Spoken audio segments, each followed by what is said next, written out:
Hello, hi, నమస్తే, అస్సలాముఅలైకుం. నేనిలా ఉన్నాను. మరి మీరెలా ఉన్నారు?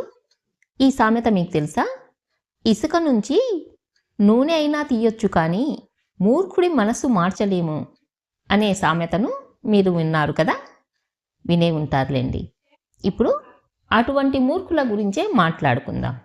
ఇసుక నుంచి నూనె తీయవచ్చు కానీ మూర్ఖుడి మనస్సు మార్చలేము అంటే ప్రకృతికి విరుద్ధమైన పనైనా శ్రమ, బుద్ధి, పట్టుదల ఉంటే సాధ్యమవుతుందేమో కానీ తన తప్పు ఒప్పుకోని మనిషి, వినే మనసే లేని వ్యక్తిని మారుస్తామని ఆశించడం మాత్రం వృధా. మూర్ఖత్వం అంటే చదువు లేకపోవడం కాదు, అహంకారం, మొండితనం, తాను చెప్పిందే సరి అయినది అనుకునే దృక్కోణమే నిజమైన మూర్ఖత్వం. అలాంటి మనిషికి ఎంత చెప్పినా, ఎంత ప్రేమగా వివరించినా అతని మనస్సు మారదు. మన జీవితంలో ఎన్నోసార్లు ఎదురయ్యే నిజం ఇది. మనం ఎంత ప్రేమ చూపించినా, ఎంత మంచిని చెప్పినా కొంతమంది వ్యక్తులు మారరు. చదువు, అనుభవం ఉన్నా వినే మనస్సు లేనివారు ఉన్నారు. అలాంటి వ్యక్తిని మార్చడానికి ప్రయత్నించడం మన మనశ్శాంతిని, మన ఆనందాన్ని తాకట్టు పెట్టినట్టే. ఈ వీడియోలో మనం తెలుసుకోబోయేది ఏమిటంటే, ఎందుకు మూర్ఖుడిని మార్చలేము? అలాంటి ప్రయత్నంలో మనకు వచ్చే బాధలు, మూర్ఖత్వం వల్ల కుటుంబం, బంధాలు, జీవితంపై వచ్చే ప్రభావం మరియు చివరిగా నిజమైన విజయం, మూర్ఖుడిని వదిలేయడం, మన మనశ్శాంతిని కాపాడుకోవడం. ఇది కేవలం ఒక అనుభవ పాఠం మాత్రమే కాదు, మన జీవితంలో అవసరమైన జ్ఞానం. ఈ వీడియోను చివరి వరకు చూడండి. మనసులోని భారం, సహనాన్ని తగ్గించుకోండి. జీవనానికి ఒక కొత్త దృక్పథాన్ని తెచ్చుకోండి. మూర్ఖత్వం అంటే ఏమిటి? మూర్ఖుడు అనే పదం వింటే చాలామందికి ఒక అపోహ ఉంటుంది. చదువు లేనివాడు, అజ్ఞాని, లోకజ్ఞానం లేనివాడు మూర్ఖుడు అని. కానీ జీవితాన్ని దగ్గరగా గమనిస్తే అర్థమయ్యే నిజం ఏమిటంటే, చదువు, పదవి, డబ్బు, అనుభవం ఉన్నవాళ్లలో కూడా మూర్ఖత్వం గట్టిగా కనిపిస్తుంది. అందుకే మూర్ఖత్వం అనేది జ్ఞానం లేకపోవడం కాదు, వినే మనసు లేకపోవడం. మూర్ఖుడు తనకు తెలిసింది తప్ప ఇంకేదీ వినడు. ఎవరు ఎంత నిజం చెప్పినా, ఎంత ప్రేమగా వివరించినా అతని మనసు తలుపులు లోపల నుంచే మూసివేయబడి ఉంటాయి. తన్నదే సరి అనే భావన అతడిని బంధించిన గొలుసు. ఆ గొలుసు అతడికి కనిపించదు, కనిపించినా ఒప్పుకోడు. ఇక్కడే మూర్ఖత్వం మొదలవుతుంది. ఒక తెలివైన మనిషి లక్షణం ఏమిటంటే, తాను తప్పు చేసినప్పుడు అంగీకరించగలగడం. కానీ మూర్ఖుడికి అది అసాధ్యం. తన తప్పు ఒప్పుకుంటే తన అహంకారం చచ్చిపోతుందనే భయం అతడిని పట్టి పీడిస్తుంది. అందుకే తప్పు చేసినా సమర్థించుకుంటాడు, ఎదుటివారినే నిందిస్తాడు, తన తప్పును కప్పిపుచ్చుకోవడానికి 100 కారణాలు చెబుతాడు. మూర్ఖత్వం ఇంకో ముఖ్య లక్షణం ఏమిటంటే, అనుభవం నుంచి కూడా నేర్చుకోకపోవడం. సాధారణంగా మనిషి జీవితంలో ఒకసారి గాయపడితే జాగ్రత్త పడతాడు, రెండోసారి తప్పు చేయకుండా చూసుకుంటాడు. కానీ మూర్ఖుడు అదే తప్పును మళ్ళీ మళ్ళీ చేస్తాడు. ఫలితం చెడుగానే వస్తుందని తెలిసినా మారడు. తర్వాత మళ్ళీ అదే బాధ, అదే అసహనం, అదే నిందలు. ఇలాంటి మూర్ఖత్వం ఎక్కువగా సంబంధాల్లో కనిపిస్తుంది. కుటుంబంలోని స్నేహాల్లో, భార్యాభర్తల మధ్య, తల్లిదండ్రులు పిల్లల మధ్య కూడా ఇది బయటపడుతుంది. ఒకరు చెప్పేది వినకుండా నాకే అన్నీ తెలుసు అన్న ధోరణితో వ్యవహరించడం వల్ల అనేక బంధాలు మెల్లగా చల్లారిపోతాయి. అయినా మూర్ఖుడికి తన వల్లే ఇలా జరుగుతుందని అర్థం కాదు. మూర్ఖుడికి సలహా అంటే అసహ్యం. ఎందుకంటే సలహా అంటే ఎదుటివాడు తనకంటే తెలివైన వాడని ఒప్పుకోవాలి. ఆ ఒప్పుకోలు అతడి అహంకారానికి బాధిస్తుంది. అందుకే మంచి మాట కూడా అతడికి గుచ్చుకుంటుంది. నిజం చెప్పిన వాడిని శత్రువుగా భావిస్తాడు. తల ఊపుతూ తప్పును ప్రోత్సహించిన వాడిని మాత్రమే స్నేహితుడిగా అంగీకరిస్తాడు. ఇక్కడ మనం ఒక విషయం గమనించాలి. మూర్ఖత్వం పుట్టుకతో రాదు, అది కాలక్రమేణా పెరిగే వ్యాధి. తన మాటకే విలువ ఇచ్చే వాతావరణం, ప్రశ్నించని మనుషులు, ఎదురు చెప్పని కుటుంబ సభ్యులు, ఇవన్నీ కలిసినప్పుడు మూర్ఖత్వం బలపడుతుంది. నువ్వు చేసేది తప్పు అనే చెప్పే ధైర్యం ఎవరికీ లేకపోతే ఆ వ్యక్తి మరింత మూర్ఖుడిగా మారిపోతాడు. అందుకే మూర్ఖత్వం అనేది లోపం కాదు, లోపాన్ని ఒప్పుకోలేని స్థితి. ఇది మారాలి అంటే ముందు మనలో సమస్య ఉందని అంగీకరించాలి. కానీ అంగీకరించడానికి ఇష్టపడని మనిషిని ఎలా మార్చగలం? ఇక్కడే మూర్ఖుడిని మార్చలేము అనే వాక్యానికి అర్థం మొదలవుతుంది. మూర్ఖుడిని మార్చడం కష్టం అనే విషయం తెలిసినా చాలామంది ఆ ప్రయత్నం చేయకుండా ఉండలేరు. కారణం మూర్ఖుడిపై ఉన్న ద్వేషం కాదు, అతనిపై ఉన్న ఆశ. మన మాట వినకపోయినా ఒక రోజైనా అర్థం చేసుకుంటాడేమో అనే నమ్మకం. అదే ఆశ చివరికి బాధగా మారుతుంది. మూర్ఖుడిని మార్చాలనే ప్రయత్నం మొదట ప్రేమతోనే మొదలవుతుంది. అతడిని తప్పుదారు నుంచి తీసుకురావాలనే ఉద్దేశంతో మాటలు చెబుతాం. అతడికి మంచి జరగాలనే భావనతో సమయం కేటాయిస్తాం. తన తప్పు చూపిస్తే మారతాడని అనుకుంటాం. కానీ మూర్ఖుడి మనస్సు అద్దం లాంటిది కాదు, అది గోడ లాంటిది. మన మాటలు ఆ గోడను ఢీకొని మనకే తిరిగి వస్తాయి. ఈ ప్రయత్నంలో మొదట ఎదురయ్యేది అవమానం. మంచి మాట చెప్పినా అతడు దాన్ని అవమానంగా తీసుకుంటాడు. నాకు నేర్పిస్తున్నావా అన్న భావనతో ఎదురు తిరుగుతాడు. నిజం చెప్పినా మనమే అతడికి శత్రువుల్లా కనిపిస్తాం. తప్పు చేసిన వాడు ప్రశాంతంగా ఉంటాడు. చెప్పిన వాడే నిద్రలేని రాత్రులు గడుపుతూ ఉంటాడు. తన తప్పు ఒప్పుకోలేని మూర్ఖుడు ఎదుటి వారిపైనే నిందలు వేస్తాడు. నువ్వు ఇలా అన్నావు కాబట్టే ఇలా జరిగింది, నీ మాట వినకపోయింటే బాగుండేది అని బాధ్యతను మన మీదికే తోసేస్తాడు. ఇక్కడ మన మనసు లోపలే ఒక గాయం పుడుతుంది.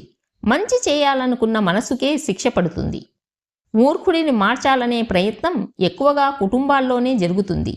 భర్తను మార్చాలనుకునే భార్య, పిల్లలను మార్చాలనుకునే తల్లిదండ్రులు, తల్లిదండ్రులను మార్చాలనుకునే పిల్లలు, ఇలా ప్రతి బంధంలో ఈ పోరాటం కనిపిస్తూనే ఉంటుంది. కానీ కుటుంబం అనే దగ్గర బంధంలో ఈ బాధ ఇంకా ఎక్కువగా ఉంటుంది. ఎందుకంటే దూరంగా వెళ్ళిపోవడం కూడా అంత సులభం కాదు. ఇక్కడ మరో బాధ ఏమిటంటే మనమే మారిపోవడం. మొదట ప్రశాంతంగా మాట్లాడే మనిషి కాలక్రమేణా చిరాకు పడతాడు. శాంతంగా చెప్పిన మాటలు కఠినంగా మారతాయి. చివరికి మనం కూడా మనకు నచ్చని మనిషిలా మారిపోతాం. మూర్ఖుడిని మార్చాలనే ప్రయత్నంలో మన స్వభావాన్నే కోల్పోతాం. మూర్ఖుడితో వాదించడం అంటే నీళ్లలో రాయి వేసినట్టే. ఎంతగా ప్రయత్నించినా ఫలితం కనిపించదు. కానీ ఆ ప్రయత్నం మనలో అలసటను, నిరాశను నింపుతుంది. నేనేం తప్పు చేస్తున్నాను అనే ప్రశ్న మనల్ని వెంటాడుతుంది. అసలు తప్పు మనది కాకపోయినా బాధ మాత్రం మనదే అవుతుంది. ఈ ప్రయత్నంలో అత్యంత ప్రమాదకరమైనది ఆశకు అలవాటు పడడం. ప్రతిసారి ఇంకోసారి చెప్పి చూద్దాం అనుకుంటాం. మనం మళ్ళీ మళ్ళీ గాయపడతాం. ఆశ ఉంటే బాధ తప్పదు. మూర్ఖుడు మారతాడన్న ఆశే మన మనశ్శాంతికి శత్రువు అవుతుంది. కొన్ని సందర్భాల్లో మూర్ఖుడు మన మంచితనాన్ని బలహీనతగా భావిస్తాడు. మన ఓర్పును భయంగా, మన మౌనాన్ని ఓటమిగా అర్థం చేసుకుంటాడు. అప్పుడు అతడి ప్రవర్తన ఇంకా కఠినంగా మారుతుంది. ఇది మన మనసులో నెమ్మదిగా భయం, అసహనం, కోపాన్ని పెంచుతుంది. ఇక్కడ ఒక నిజం మనం అంగీకరించాలి. మూర్ఖుడిని మార్చాలనే ప్రయత్నంలో గెలిచేది మూర్ఖుడే. ఎందుకంటే అతడు ఏమీ కోల్పోడు. కానీ మనం మాత్రం మన సమయాన్ని, మన శక్తిని, మన మనశ్శాంతిని కోల్పోతాం. చివరికి మనమే ప్రశ్నించుకుంటాం, ఇదంతా ఎందుకు అని. మూర్ఖుడిని మార్చాలనే ప్రయత్నం మంచి మనుషుల్ని గాయపరుస్తుంది. అది ఒక సేవ కాదు, ఒక శిక్ష. మార్పు రావాల్సింది అతడి లోపల నుంచి, మన బలవంతంతో కాదు. మూర్ఖత్వం ఒక వ్యక్తి లోపం మాత్రమే కాదు, అది ఒక నిశ్శబ్ద విధ్వంసం. బయటికి పెద్దగా శబ్దం చేయదు, కానీ లోపల నుంచి జీవితాలను తినేస్తుంది. తుఫానులాగా ఒక్కసారిగా వచ్చి నాశనం చెయ్యదు. చీమల్లాగా మెల్లగా కొరికేస్తూ చివరికి పునాదినే కూల్చేస్తుంది. మూర్ఖుడి జీవితమే ముందుగా నాశనం అవుతుంది. ఎందుకంటే అతడు తన తప్పులను గుర్తించడు, గుర్తించినా ఒప్పుకోడు. ప్రతి అపజయం తర్వాత లోకం బాగాలేదు, మనుషులు మోసం చేస్తున్నారు, అదృష్టం కలిసి రావడం లేదు అంటాడు. కానీ అసలు సమస్య తనలోనే ఉందని అంగీకరించడు. ఫలితంగా అదే తప్పులను మళ్ళీ మళ్ళీ చేస్తూ అదే గుంటలో తిరిగి తిరిగి పడుతూ చివరికి జీవితాన్ని నిందలతో నింపుకుంటాడు. మూర్ఖత్వం కెరియర్ను నాశనం చేస్తుంది. ఆఫీసులో సలహా ఇచ్చే వాళ్లను శత్రువులుగా చూస్తాడు. తన తప్పు చూపిస్తే అహంకారం గాయపడుతుంది. అందుకే నేర్చుకోవడం ఆపేస్తాడు. నాకు అన్నీ తెలుసు అన్న భ్రమలో ఉండిపోయి కాలంతో పోటీ పడలేక వెనకబడతాడు. అవకాశాలు దూరం అవుతాయి, ఎదుగుదల ఆగిపోతుంది. కానీ అతడికి మాత్రం కారణం ఎప్పుడూ ఇతరులే. మూర్ఖత్వం కుటుంబాలను ఎక్కువగా దెబ్బతీస్తుంది. ఇంట్లో ఒక్కడు మూర్ఖుడైతే ఆ ఇంట్లో ప్రశాంతత ఉండదు.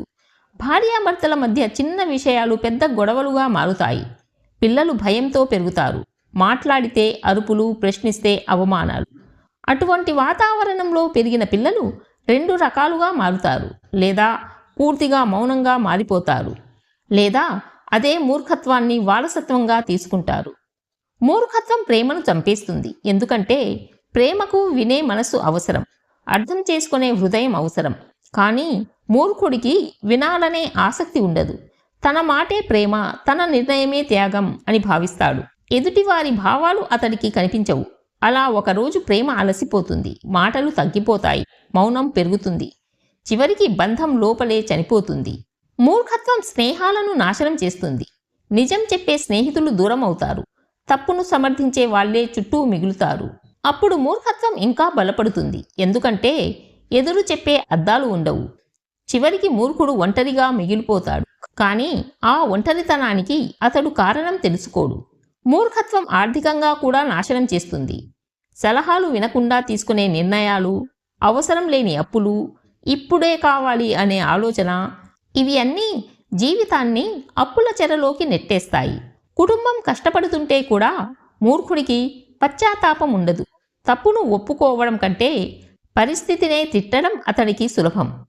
ఇక్కడ అత్యంత బాధాకరమైన విషయం ఏమిటంటే మూర్ఖత్వం చుట్టూ ఉన్న మంచి వాళ్ళ జీవితాలను కూడా నాశనం చేస్తుంది. భార్య, పిల్లలు, తల్లిదండ్రులు, స్నేహితులు అందరూ అతడి నిర్ణయాల వల్ల బాధపడతారు. కానీ బాధపడే వాళ్లకు మాట చెప్పే హక్కు ఉండదు, చెప్పినా వినే చెవి ఉండదు. మూర్ఖత్వం వల్ల ఒక ఇంట్లో కలలు చచ్చిపోతాయి, నవ్వులు మాయమవుతాయి. ఇలా ఉండాల్సిన జీవితం కాదే అన్న నిశ్శబ్ద వేదన ప్రతి మనస్సులో పెరుగుతుంది. కానీ బయటికి మాత్రం అన్నీ బాగున్నట్టు నటించాల్సి వస్తుంది. ఈ నటనే జీవితాన్ని మరింత భారంగా చేస్తుంది. ఇన్ని నాశనాలు జరిగాక కూడా మూర్ఖుడు మారతాడా? చాలాసార్లు మారడు. ఎందుకంటే మార్పుకు ముందు ఒప్పుకోలు రావాలి. నాలో లోపం ఉంది అనే అంగీకారం రావాలి. అది లేనప్పుడు నాశనం పూర్తయ్యే వరకు ప్రయాణం ఆగదు. మూర్ఖుడిని మార్చలేమని అర్థం చేసుకున్న తర్వాత మనకు వచ్చే అసలు ప్రశ్న ఏమిటంటే తనకు తెలిసిన నిజాన్ని వదిలివేయడం సులభమా? అసలు ఇది ఓటమి కాదని తెలుసుకోవడం ఎంత అవసరం? నిజానికి మూర్ఖుడిని వదిలివేయడం ఓ జీవితానికి ఇచ్చే గొప్ప బహుమతి. ముందుగా మనం గుర్తించాల్సింది మూర్ఖుడి మార్పు మన శక్తికి లోపం. ఎంత ప్రేమ, సహనం, మాటల మాధుర్యం చూపించినా మార్పు రాదు. మార్పు అతడి హృదయంలోనే ప్రారంభమవ్వాలి. ఇది వ్యక్తిగతమైన లోతైన నిర్ణయం.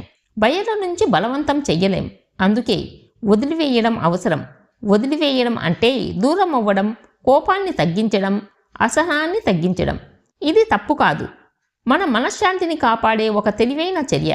మూర్ఖుడిని మార్చాలని కాదు, అంగీకరించడం అంటే మన జీవితాన్ని, మన బంధాలను, మన భవిష్యత్తును కాపాడడం. మూర్ఖుడిని వదిలివేయడం వల్ల మనకు వచ్చే మొదటి లాభం ఏమిటంటే నిరాశ, కోపం, బాధలు తగ్గటం. ప్రతి చిన్న సంఘటనలో అసహనంగా ఉండే బలహీనత తొలగిపోతుంది. మనం ఎక్కడ శక్తిని ఖర్చు చేయాలో తెలుసుకుంటాం, ఎక్కడ దూరంగా ఉండాలో తెలుసుకుంటాం. ఈ స్వతంత్రత మనలో స్థిరమైన ఆనందాన్ని, మనశ్శాంతిని ఇస్తుంది. మనం మారాలి, మూర్ఖుడు కాదు. మూర్ఖుడిని మార్చడమే కాదు, మనసుని చల్లగా ఉంచుకోవడం కూడా ఒక కళ. మనం ఎంత పరిణతలు అవ్వగలమో, ఎంత ప్రేమ చూపించగలమో, ఎంత బలాన్ని ఉపయోగించగలమో అది మన కోసం మాత్రమే. మూర్ఖుడి మార్పు మన ఆధారంగా ఉండకూడదు. సమస్యల్ని అర్థం చేసుకోవడం, మూర్ఖుడి ప్రవర్తనలో దోషాలను, పరిమితులను, భవిష్యత్తును చూడగలగడం ఇది వ్యూహాత్మక జ్ఞానం. మనం ఎప్పుడూ పరిష్కారం కోసం ప్రయత్నించాలి, కానీ ఫలితం మన చేతుల్లో ఉండకపోవడం మానవ జ్ఞానం. మూర్ఖుడు మన జీవితంలో ఎన్నో కష్టాలు తీసుకురావచ్చు. మేము నేర్చుకున్న పాఠాలు, అర్థం చేసుకున్న తత్వాలు మనకు శక్తిగా మారతాయి. వేదనను మనం మనదిగా మార్చుకొని దానిని జ్ఞానంగా మార్చుకోవడం మన నిజమైన విజయం.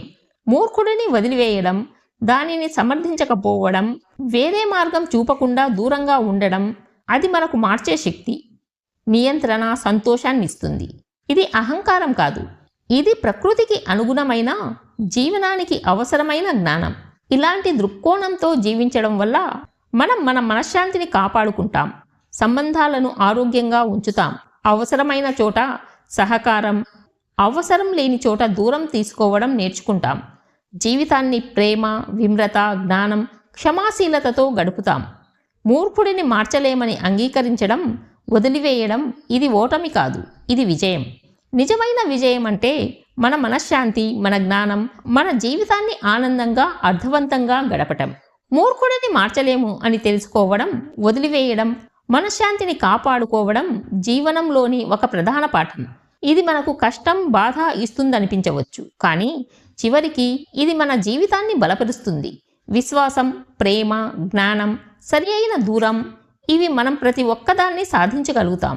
మూర్ఖుడి మార్పు మన చేతుల్లో లేదు, మన మనశ్శాంతి మాత్రం మన చేతుల్లోనే ఉంది. మూర్ఖుడిని మార్చలేమని అర్థం చేసుకోవడం, వదిలివేయడం మన జీవితం కోసం ఒక గొప్ప పాఠం. ప్రతి ఒక్కరిని మార్చడం మన చేతిలో లేదు, కానీ మన మనశ్శాంతి, మన హృదయం, మన ఆనందం మన కంట్రోల్లోనే ఉంటుంది.